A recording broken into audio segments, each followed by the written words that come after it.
When we say Zimbabwe must unite and rise up, our tingetidara chokwadi, notakuona kuti mapurisa anona kuti ndo law enforcers kuti ndo vanoshandiswa the regime, the government and the ruling party ZANU-PF akuaresta vanhu.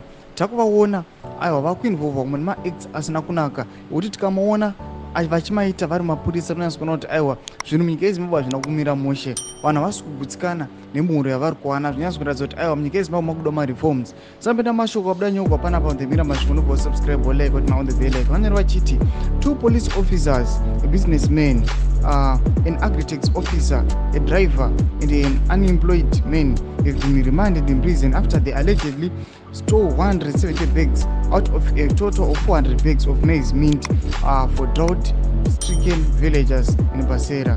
Go to East constituency, ZRP is against bail because they believe the network is wider and further investigations need to be carried out.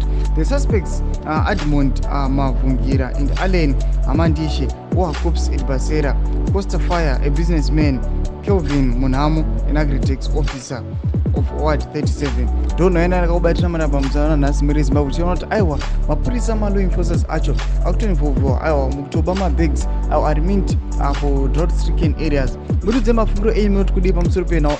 Iowa, Miguel Zimbabwe, they must rise up unitedly, not what goes out on the opposition, do one way to force. To the Afro A comment section, made some subscribe or like, turn on the bell icon.